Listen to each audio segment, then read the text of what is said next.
Na noite de 22 de junho de 2013, em plena festa de São João, a enfermeira Michele Araújo, de 33 anos, chegou a uma casa no bairro do Catolé, em Campina Grande. O encontro com um simpático estrangeiro prometia ser o início de um romance em meio ao forró e às fogueiras que tomavam a cidade. Mas um detalhe inquietante em um painel na parede a levou a uma descoberta macabra: uma porta camuflada. Atrás dela não havia um cômodo comum, mas um corredor estreito com câmeras, sofás equipados com cintas de contenção e um armário trancado, guardando segredos sombrios.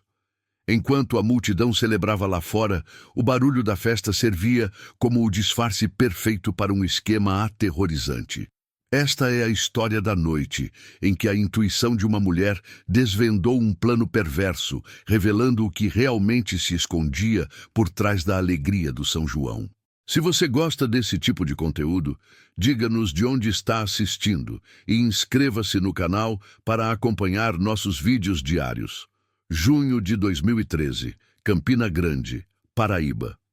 A cidade celebrava sua festa mais importante, o São João. O evento, conhecido como o maior São João do mundo, atraía milhares de pessoas. As ruas estavam cheias, a população local se misturava a turistas de diversas regiões do Brasil e de outros países. O epicentro das comemorações era o Parque do Povo, uma grande área aberta no centro da cidade. Palcos foram montados para shows de forró. Barracas vendiam comidas e bebidas típicas. Fogueiras eram acesas em vários pontos, conforme a tradição. A atmosfera era de intensa movimentação. O som era ininterrupto. A música dos palcos, os fogos de artifício e o ruído da multidão se combinavam. Juntos formavam uma cobertura sonora que se estendia por bairros inteiros, incluindo o Catolé, uma área residencial próxima ao Parque do Povo. Durante o dia, e principalmente à noite, a cidade vivia em função da festa. A segurança pública era reforçada, mas o volume de pessoas representava um desafio logístico para as autoridades. A grande concentração de gente dificultava a vigilância e o monitoramento individual. Para a maioria, era um período de alegria e confraternização. Para alguns, a festa era uma oportunidade. O anonimato proporcionado pela multidão e o barulho generalizado criavam um ambiente propício para atividades ilícitas. Furtos e pequenas desordens eram ocorrências comuns. No entanto, crimes mais graves podiam ser planejados e executados sob a mesma cobertura de normalidade festiva. O barulho constante, que para muitos era sinônimo de celebração, podia também mascarar outros sons. Pedidos de ajuda, gritos ou qualquer sinal de violência poderiam ser facilmente abafados pela música alta e pela vibração da festa. Neste cenário, um plano criminoso foi colocado em prática. Seus executores contavam com a distração coletiva. Eles entendiam que o foco das pessoas e da polícia estava voltado para os grandes eventos públicos. A movimentação intensa de pessoas alugando imóveis por temporada também facilitava a presença de desconhecidos nos bairros, sem levantar suspeitas imediatas dos vizinhos. O barulho da festa não era apenas um detalhe do contexto. Era um componente essencial da operação. A folia de Campina Grande, com toda a sua energia e volume, serviu como a cortina perfeita para ocultar um crime silencioso e calculado. A pergunta central que a investigação posterior levantaria era direta: o que o som da festa estava de fato escondendo? Michele Araújo tinha 33 anos. Ela era enfermeira por profissão. Seu local de trabalho era a Unidade de Pronto Atendimento, a UPA, de Campina Grande. O ambiente era de alta pressão e exigia agilidade. Diariamente, ela lidava com emergências médicas, desde vítimas de acidentes a pacientes com crises agudas de saúde. O trabalho demandava um equilíbrio constante entre competência técnica e controle emocional. Colegas de profissão a descreviam como uma profissional equilibrada. Possuía a firmeza necessária para atuar em situações críticas, onde decisões rápidas eram essenciais. Ao mesmo tempo, mantinha um tratamento cuidadoso e humano com os pacientes e seus familiares. Essa combinação de características era fundamental para sua função. Michelle, no entanto, tinha outros planos para sua carreira. Ela planejava uma transição profissional. Seu objetivo era migrar da urgência hospitalar para o setor de home care, o atendimento domiciliar. Ela buscava um trabalho com uma rotina mais previsível. Queria também um contato mais próximo e contínuo com os pacientes que atenderia em suas residências. A mudança representava um passo calculado em sua trajetória profissional. Michelle era uma mulher com uma carreira estabelecida e com um futuro em construção. Seus planos eram claros e demonstravam uma pessoa focada em seus objetivos. Em 18 de junho de 2013, 4 dias antes do incidente, Michelle Araújo recebeu um convite. O contato foi feito por um homem que se identificou como Lucas. Ele era estrangeiro e afirmava ser um admirador da cultura nordestina. Em suas conversas, ele expressava um grande fascínio pelas festividades de São João. Ele justificou sua presença em Campina Grande pelo desejo de vivenciar o evento em sua totalidade. A proposta era para um jantar na casa que ele havia alugado para a temporada. O pretexto era apresentar a Michelle a perspectiva de um estrangeiro sobre a festa, enquanto ele conhecia mais sobre os costumes locais com alguém da cidade. A comunicação era fluida e o assunto centrado na cultura. Para Michelle, o convite parecia uma interação social comum, condizente com o espírito da época. Nada no comportamento de Lucas ou no teor da conversa inicial indicava perigo.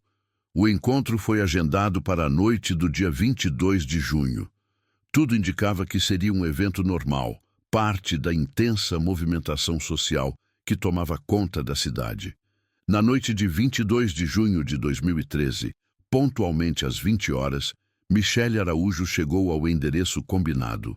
A casa estava localizada no bairro do Catolé, uma área residencial de Campina Grande.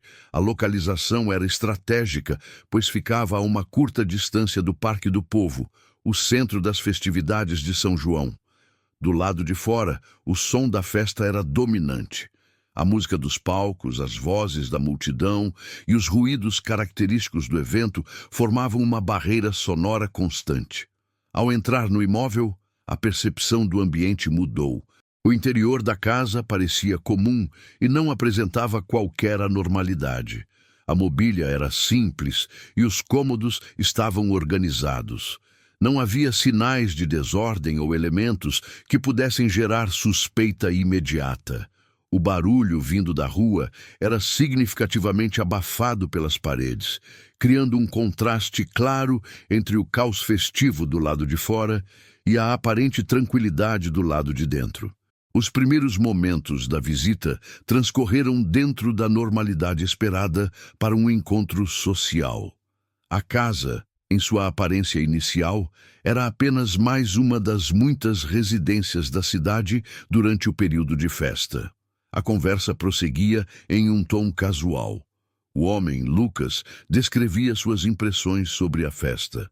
Michelle respondia de forma educada, mas seus olhos analisavam o ambiente. A sala de estar era mobiliada de forma simples.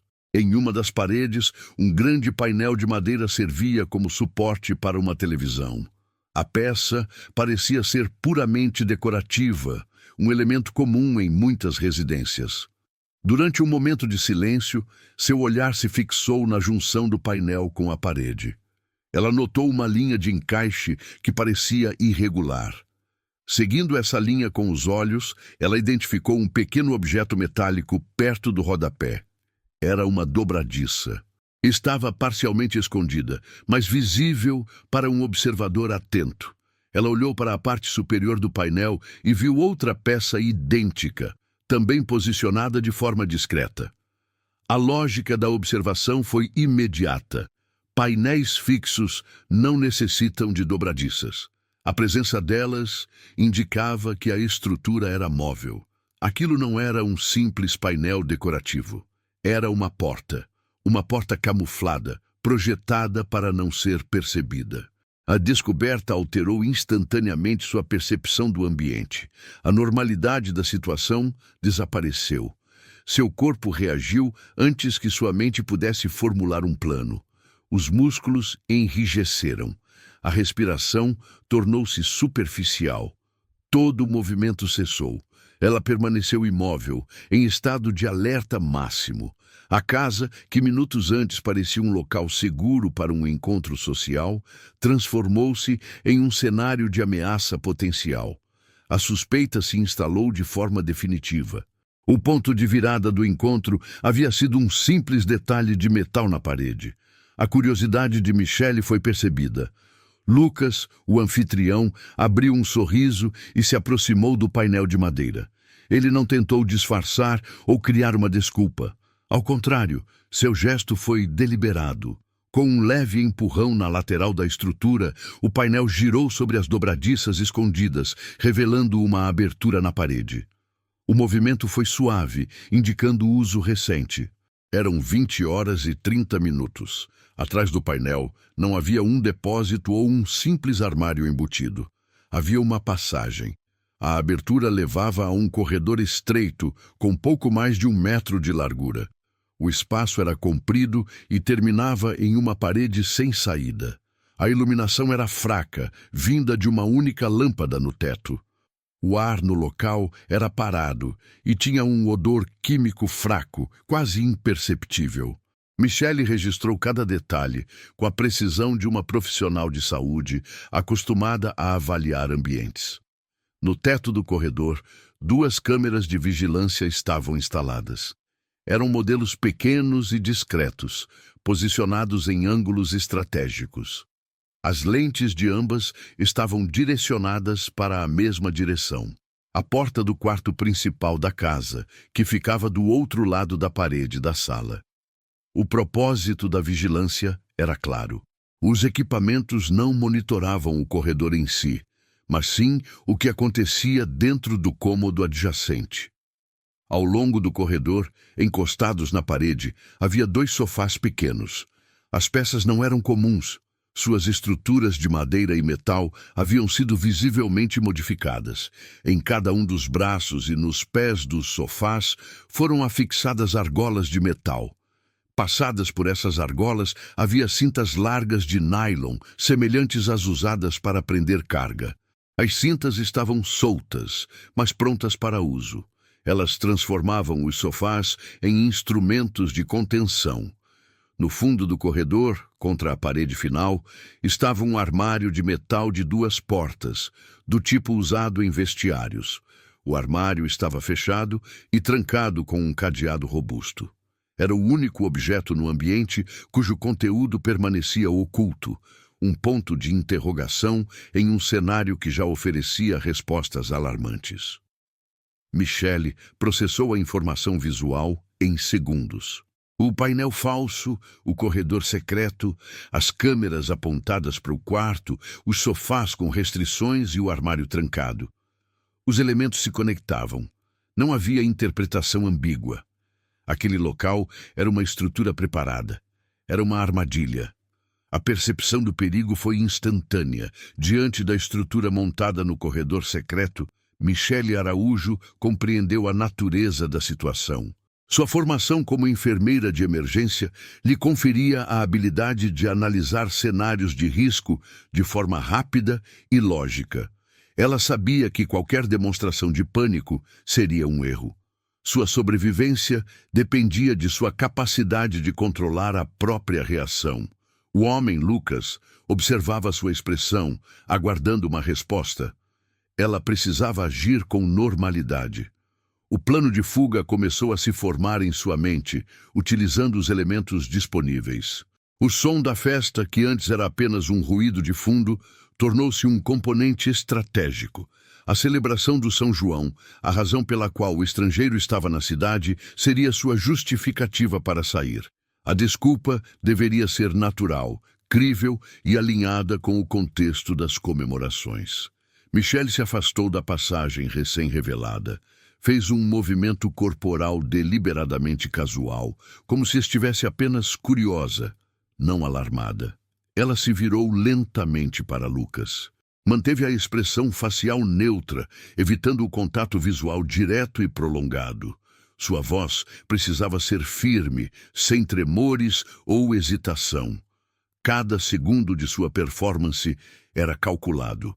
Ela simulou um interesse renovado pela festa que acontecia do lado de fora. Ela então verbalizou o plano. Usou a frase exata que havia formulado. O show principal no Parque do Povo deve estar começando. Vamos ver o show na praça? A pergunta era um convite, uma sugestão que desviava a atenção do ambiente interno da casa para o evento público externo. Era uma proposta perfeitamente plausível para duas pessoas que haviam se conhecido em meio às festividades. O homem não demonstrou suspeita. A proposta de Michelle era coerente com a noite. Ele concordou, possivelmente acreditando que o encontro poderia continuar em outro local ou em outro momento. Sua confiança na segurança de sua armadilha o tornou complacente. Ele fechou o painel camuflado, restaurando a aparência normal da sala. O corredor secreto e seu conteúdo voltaram a ficar ocultos.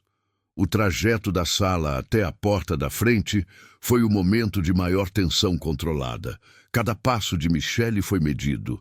Ela caminhou na frente, sem olhar para trás, para não denunciar sua ansiedade. Segurou a maçaneta, girou-a e abriu a porta. O som da festa invadiu o ambiente de forma imediata e avassaladora. Ao cruzar o umbral, ela sentiu a mudança de ar e de temperatura. Estava fora da casa, estava na rua, cercada pela multidão e pelo barulho. A primeira e mais crítica etapa de sua fuga estava completa. Sua inteligência e seu autocontrole a haviam colocado em segurança, pelo menos temporariamente. Eram 21h10. Ao sair da casa, Michelle se misturou à multidão que se movia em direção ao Parque do Povo. A transição do silêncio contido do imóvel para o ruído intenso da rua foi abrupta. A sensação de segurança, no entanto, era apenas parcial. A prioridade imediata era outra: transformar sua fuga em uma denúncia formal. Ela precisava agir rápido, enquanto o suspeito ainda acreditava que ela estava apenas aproveitando a festa. Ela caminhou por alguns metros, buscando um ponto onde o som ambiente permitisse uma conversa telefônica. Encostada na parede de um estabelecimento comercial fechado, ela pegou seu celular. O número que discou era de seu irmão, Cabo Davi, integrante da Polícia Militar da Paraíba. A ligação foi atendida rapidamente. A comunicação foi breve e direta. Michelle não perdeu tempo com detalhes emocionais. Ela transmitiu as informações essenciais de forma clara e objetiva. Forneceu o endereço exato da casa, no bairro do Catolé. Descreveu o homem que se apresentava como Lucas, um estrangeiro. Em seguida, relatou o que havia encontrado: a porta camuflada atrás do painel da sala, o corredor secreto, as câmeras de vigilância apontadas para o quarto e os sofás equipados com cintas de contenção. Ela mencionou também o armário de metal trancado. Do outro lado da linha, Cabo Davi processou as informações. Sua experiência como policial permitiu que ele compreendesse a gravidade da situação imediatamente. Ele reconheceu os elementos descritos como indicativos de uma operação criminosa premeditada. Não se tratava de uma suspeita vaga, mas de um relato de uma estrutura montada para um propósito específico. Ele deu instruções claras a Michelle. Ela deveria se afastar do local, ir para um lugar público e movimentado e aguardar o contato dele. A segurança dela era a primeira etapa. Assim que a chamada foi encerrada, Cabo Davi iniciou o protocolo policial. Ele contatou o centro de operações de seu batalhão e repassou o alerta. A denúncia foi registrada formalmente, citando a localização e a natureza da suspeita. cárcere privado e a existência de um cativeiro preparado. A informação foi disseminada para as equipes de plantão. A engrenagem da resposta policial começou a se mover. Cabo Davi, irmão da vítima, foi o primeiro agente a agir, transformando o alerta de Michele no ponto de partida para a operação que aconteceria nas horas seguintes. A denúncia de Michele Araújo foi processada com urgência pelo comando da Polícia Militar. A operação foi planejada para as primeiras horas do dia 23 de junho de 2013. O objetivo era agir com rapidez, antes que os suspeitos tivessem a oportunidade de destruir evidências ou deixar a cidade aproveitando o grande fluxo de pessoas.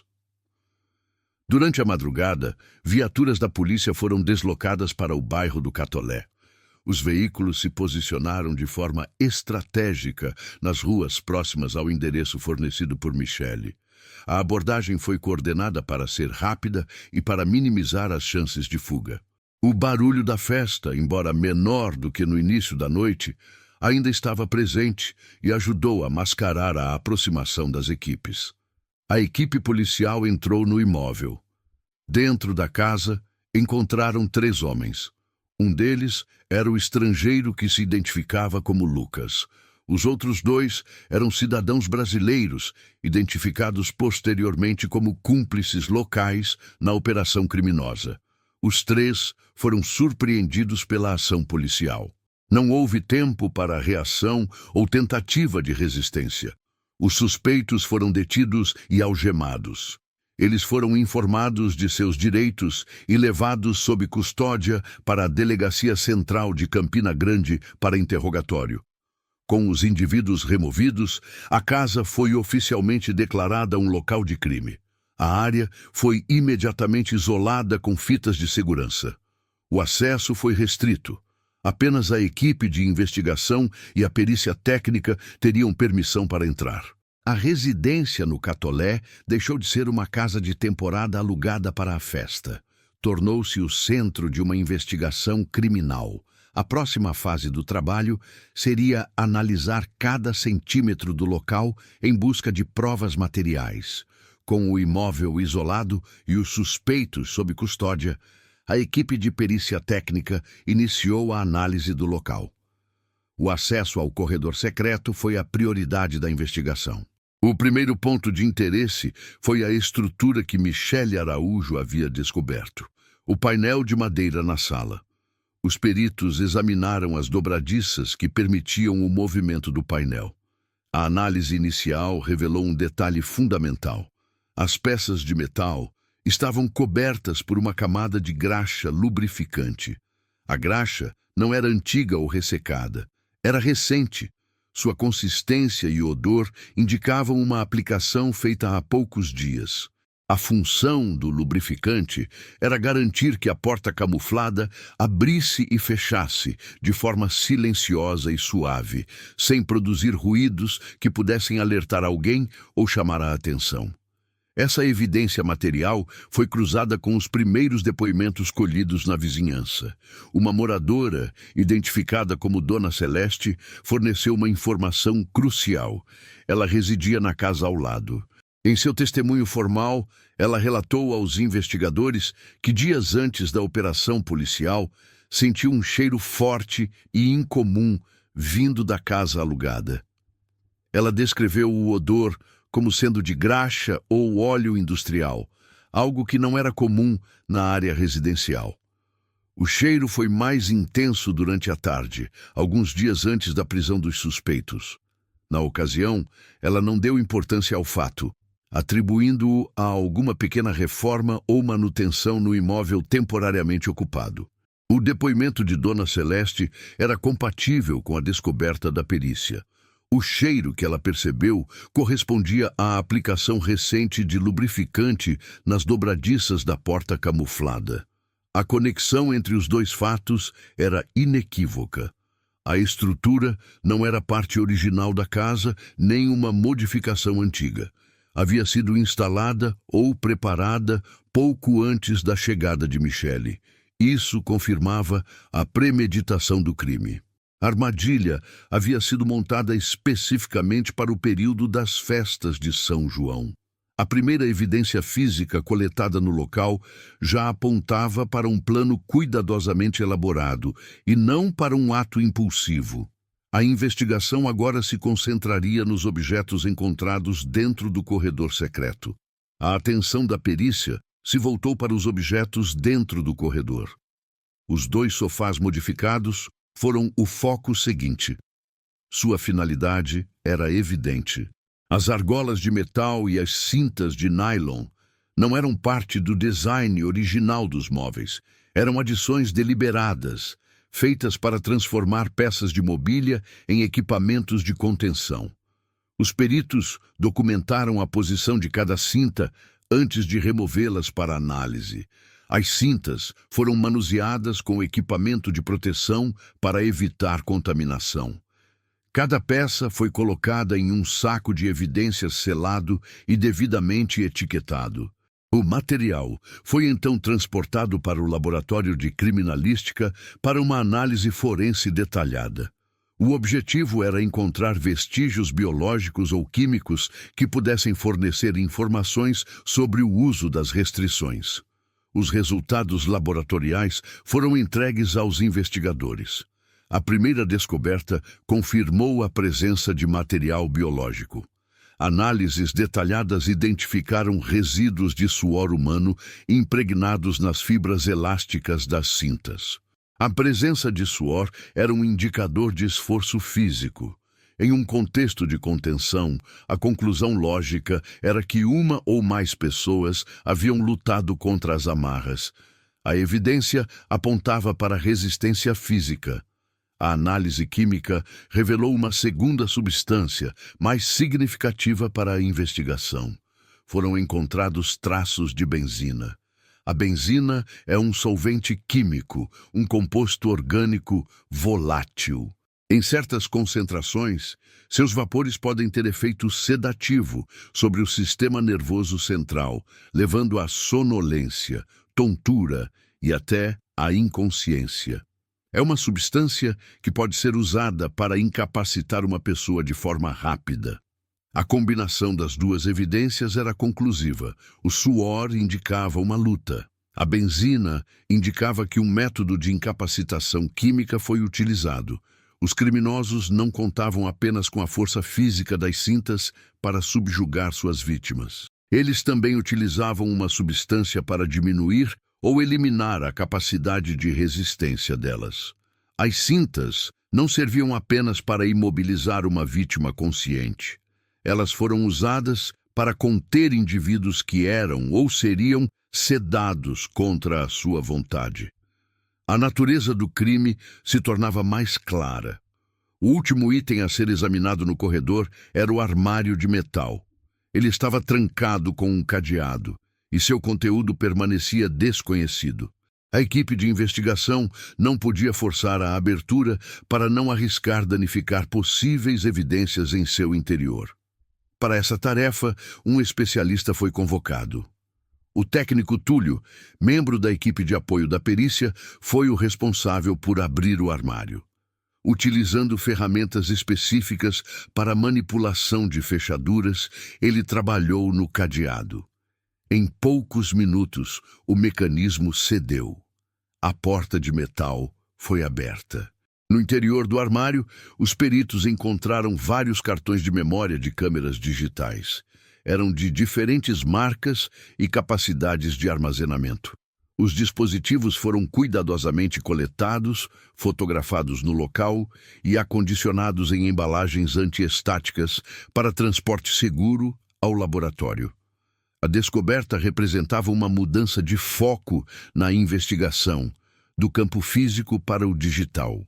A análise dos dispositivos ficou a cargo da perita Renata, especialista em forense digital da Polícia Civil.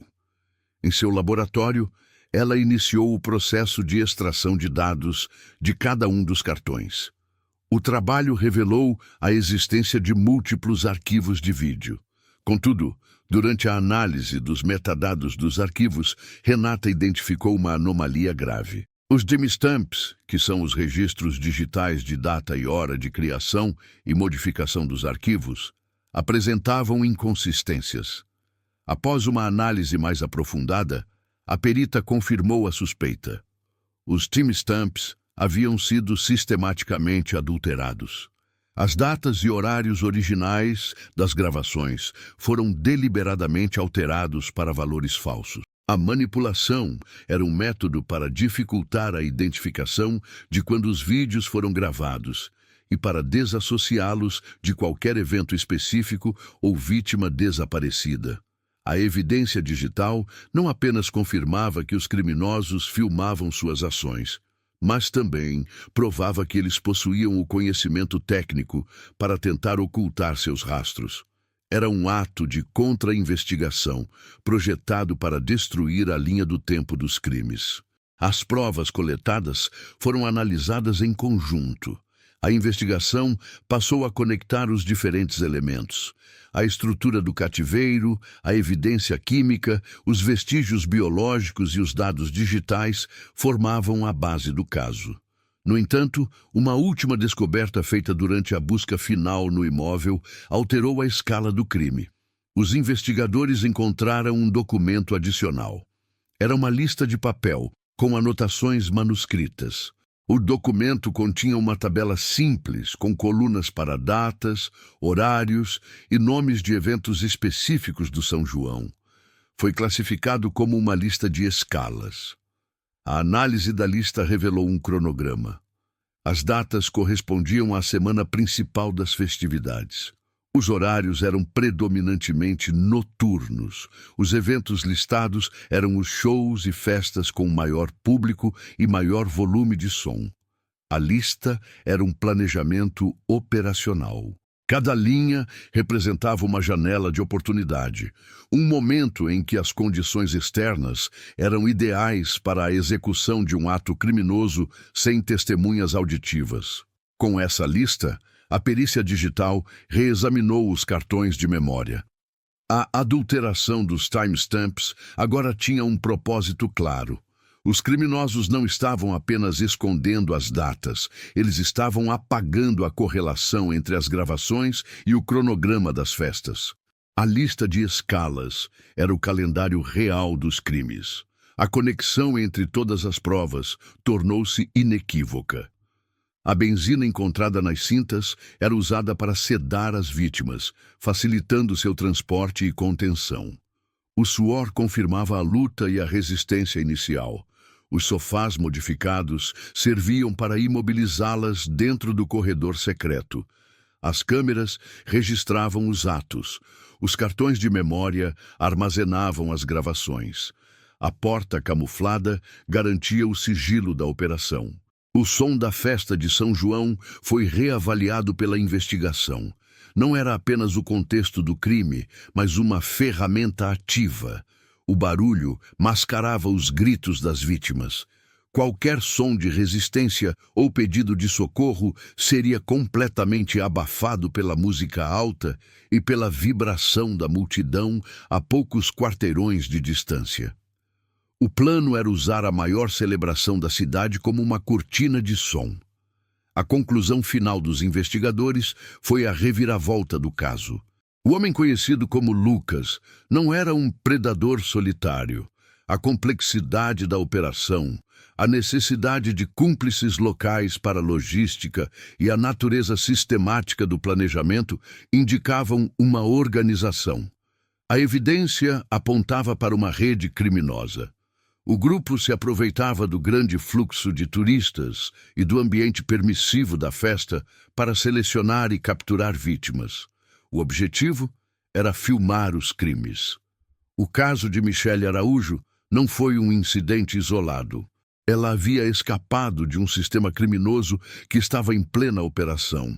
A revelação da rede criminosa e a prisão dos suspeitos geraram um impacto imediato em Campina Grande. A notícia se espalhou rapidamente pelos jornais locais, emissoras de rádio e canais de televisão. A história dominou as conversas em toda a cidade. A população, imersa no clima festivo do São João, reagiu com choque e incredulidade. O caso contrastava diretamente com a atmosfera de celebração que definia o período.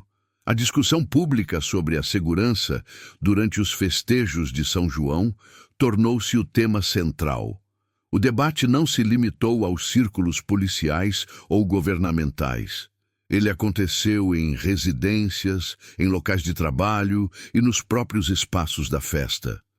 A natureza do crime expôs uma vulnerabilidade que muitos não haviam considerado. Os elementos que tornavam o evento grandioso, a multidão, o barulho constante e o grande número de imóveis alugados por estranhos, foram subitamente reavaliados como fatores de risco. A percepção coletiva sobre o evento mudou. A sensação de segurança e de alegria desinibida foi abalada. A ideia de que o som da festa poderia servir como uma cortina para ocultar crimes graves era perturbadora. A pergunta que antes pertencia apenas à investigação policial passou a ecoar por toda a cidade. O que mais o barulho da festa poderia esconder? Moradores e turistas começaram a olhar para o ambiente ao seu redor com um novo nível de cautela. A confiança na aparente normalidade foi quebrada. O caso de Michele Araújo demonstrou que um perigo calculado podia coexistir lado a lado com a celebração pública, sem ser percebido. A casa no bairro do Catolé tornou-se um símbolo dessa nova realidade. A história da porta camuflada e do cativeiro preparado em meio à maior festa da cidade alterou permanentemente a relação da população com o evento. A folia de Campina Grande, antes vista apenas como um patrimônio cultural e uma fonte de alegria, passou a ser encarada também como um complexo desafio de segurança pública. A percepção do evento não seria mais a mesma. O debate público sobre a segurança em Campina Grande não se limitou a discussões. A repercussão do caso forçou uma resposta institucional das autoridades municipais e estaduais. As falhas de segurança expostas pela ação da rede criminosa levaram à implementação de novas estratégias de policiamento e prevenção, com foco direto no período do São João. As mudanças foram estruturais e permanentes. Uma das primeiras medidas implementadas foi a criação de pontos de denúncia. Essas estruturas foram instaladas em locais estratégicos dentro do Parque do Povo e em outros arraiais da cidade. O objetivo era oferecer um canal de comunicação direto e visível para que qualquer pessoa pudesse reportar atividades suspeitas ou solicitar ajuda de forma discreta e rápida. A iniciativa visava reduzir o tempo de resposta da polícia e aumentar a sensação de segurança entre os frequentadores da festa. A investigação revelou que a rede criminosa utilizava um imóvel alugado por temporada. Em resposta, as forças de segurança intensificaram a fiscalização sobre esse tipo de locação. Operações de blitz foram direcionadas especificamente para casas e apartamentos alugados por curtos períodos durante o São João. O foco era verificar a identidade dos locatários e a legalidade da ocupação, dificultando o uso de imóveis residenciais como base para atividades criminosas.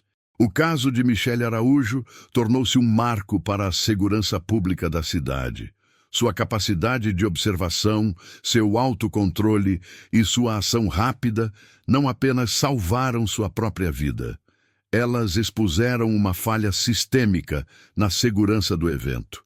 A história de uma vítima que conseguiu escapar por sua própria inteligência serviu como um catalisador para a implementação de políticas de proteção mais robustas. A narrativa de sua experiência foi usada em campanhas de conscientização sobre segurança pessoal em grandes eventos. As medidas adotadas após 2013 foram incorporadas permanentemente ao planejamento do São João de Campina Grande. O legado do caso foi a criação de uma nova camada de vigilância, uma consequência direta do que foi encontrado atrás de uma porta camuflada no bairro do Catolé. A festa continuou a ser o maior evento da cidade, mas a partir daquele ano passou a ser realizada com uma consciência diferente sobre os perigos que podem se ocultar por trás do barulho da celebração. Se você gostou do vídeo, diga-nos de onde está assistindo e inscreva-se no canal para acompanhar nosso conteúdo.